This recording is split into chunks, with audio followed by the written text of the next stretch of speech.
போர் அடிக்குது, இன்ஸ்டாகிராம் பக்கத்து போவோம்.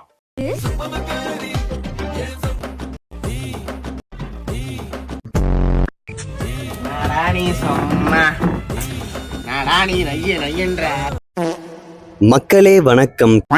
கொஞ்ச நாளா இன்ஸ்டா ஓபன் பண்ணாலே நம்ம விஷ்ணு விஷால் சம்பவக்காரி அப்படின்ற ஒரு பாட்டை பல இன்ஸ்டா இன்ஃப்ளூயன்சரோட டான்ஸ் ஆடி ரீக்ரியேட் பண்ற மாதிரியான ரீல்ஸ் வந்துகிட்டே இருந்துச்சு. பட் பாட்டு நல்லா இருந்துச்சு. கான்டெக்ஸ்ட் என்னடா அப்படின்னு உள்ள போய் பார்த்தா நாம எல்லாரும் விஷ்ணு விஷால்ட்டு இருந்து ராட்சசன் 2 முண்டாசம்பட்டி 2 அப்படின்னு எதிர்பார்த்துக்கிட்டு இருந்தா தம்பி உனக்கு ஒரு அதிர்ச்சி அப்படின்ற மாதிரி தலைவன் கட்டா குஸ்தி 2 இறக்கி விட்டுருக்கா. அப்படி படம் ஜூலை 3 ரிலீஸ் ஆயிடுச்சு. அட்லீஸ்ட் அந்த ராட்சசன் டைரக்டர் கூட பண்ண 2 வானம் படத்தையாவது ரிலீஸ் பண்ணுங்கோ. பெரிய பெரிய படங்களே பார்ட் 2 பண்ணாம கிடப்புல போட்டு வச்சிருக்கிறப்ப இப்ப எதுக்குடா பக்கெட்ல தண்ணி, எதுக்குடா பார்ட் 2 அப்படிதான் கேட்க தோணுச்சு. இப்போ நான் மேலே சொன்ன விஷயத்தை வச்சு அவங்களே ரோஸ் பண்ற மாதிரி ஒரு ப்ரோமோ வீடியோ வேற ரிலீஸ் பண்ணியிருக்காங்க.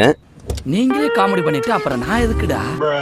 பட் இதையெல்லாம் தாண்டி விஷ்ணு விஷால் மேலே எனக்கு தனியாக ஒரு நம்பிக்கை இருக்குது. அவர் தான் படத்துக்கு ப்ரொடியூசர். ஒரு படத்துக்கு அவரால் முடிஞ்ச ஜென்யூனான எஃபோர்ட் போடுவார் அப்படின்ற மாதிரி தான் இது வரைக்கும் நான் பார்த்துருக்கேன். ஸோ பெருசாக எந்த ஒரு எக்ஸ்பெக்டேஷனும் வைக்காம இந்த கட்டா குஸ்தி 2 படத்தை பார்த்துட்டு வந்தாச்சு. ரொம்ப டைம் ஆச்சு, வீடியோக்குள்ளே போகலாம்.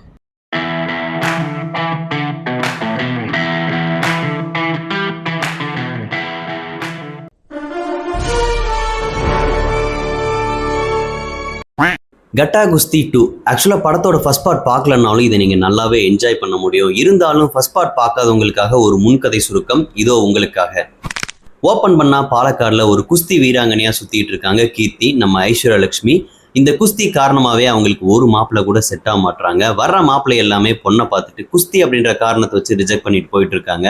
கட் பண்ணா பொள்ளாச்சியில பெருசா எந்த ஒரு வேலை வெட்டிக்கும் போகாம ஊர் சுத்திட்டு பரம்பரை சொத்தை வச்சு வாழ்க்கை நடத்திட்டு வர்றாரு வீரா, நம்ம விஷ்ணு விஷால். ஒரு ஆணாதிக்கவாதியாகவும் இருக்காரு.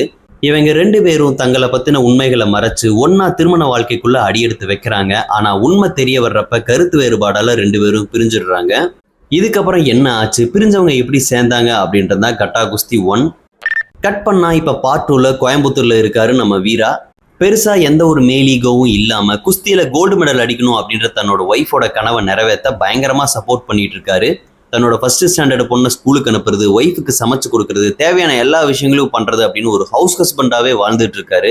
ஒரு கட்டத்துல இவர் குழந்தைய சரியா வளர்க்கறது இல்ல, குழந்தைக்கு டிசிப்ளின் சரியா சொல்லி கொடுக்கறது இல்ல. அவங்க வாழ்க்கை பிரைட்டா இருக்கணும் அப்படின்னா அவங்கள ஸ்போர்ட்ஸ்ல முக்கியமா ரெஸ்லிங்ல ஈடுபடுத்தினாதான் சரியா இருக்கும் அப்படின்னு அவங்க ஒய்ஃப் கீர்த்தி நினைக்கிறாங்க. இந்த விஷயத்துல 2 பேருக்கும் ஒரு கருத்து வேறுபாடு, மிஸ் அண்டர்ஸ்டாண்டிங் ஏற்பட்டு கிட்டத்தட்ட அது கீர்த்தியோட ரெஸ்லிங் கெரியரையே முடிக்கிற அளவுக்கு கொண்டு போய் விட்டுடுது. 2 பேரும் மீண்டும் பிரிஞ்சிடுறாங்க. மறுபடியும் இவங்க 2 பேரும் எப்படி சேர்றாங்க அப்படின்றதா இந்த Gatta Kusthi round 2. Second round start. First கட்லேயே சொல்லிடுறேன், படத்தை கண்டிப்பா தியேட்டர்ல ஃபேமிலியோட பார்க்கலாம்.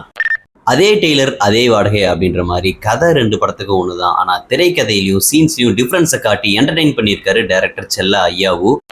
படம் என்னை என்கேஜ் பண்ணதுக்கு முக்கியமான காரணம் சீன்ஸோட ஃப்ளோ தான். ஒரு பஞ்சாயத்து எலெக்ஷன் மாதிரியான ஒரு செட்டப் வரும். அதை தவிர்த்து ஸ்டார்ட் டு எண்ட் ஒரு சீனோட தொடர்ச்சியா தான் இன்னொரு சீன் இருந்திருக்கு. அப்படி வர்ற ஒவ்வொரு சீன்லையுமே ஏதோ ஒரு டைலாக், ஒரு பர்ஃபார்மன்ஸ், ஒரு விஷுவல் நம்மளை என்டர்டெயின் பண்ணிக்கிட்டே இருக்கு. படத்தோட அடுத்த பாசிட்டிவ் ஆக்ட்ரஸோட பர்ஃபார்மன்ஸ் தான். விஷ்ணு விஷால் ஐஸ்வர்யா லட்சுமியோட பர்ஃபார்மன்ஸையும் தாண்டி அந்த குட்டி பொண்ணோட பர்ஃபார்மன்ஸ் ரொம்பவே நல்லா இருந்துச்சு. ஒரு கமர்ஷியல் படத்துக்கு தேவையான மீட்டர்ல இருந்த அவங்க பர்ஃபார்மன்ஸ், அடிக்கிற கவுண்டர்ஸ், கொடுக்குற கியூட் ரியாக்ஷன் அப்படின்னு படத்தோட ஷோ ஸ்டீலரே அவங்க தான்.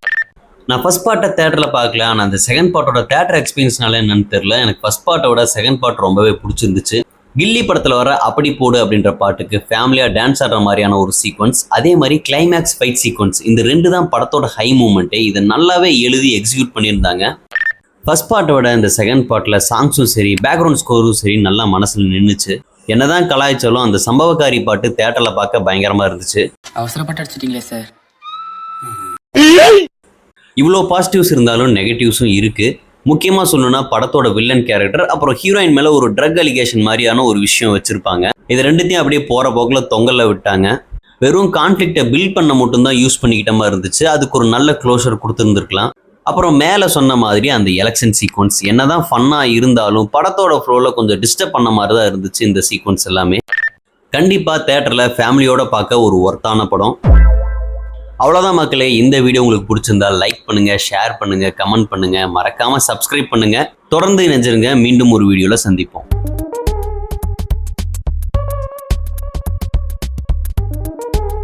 quack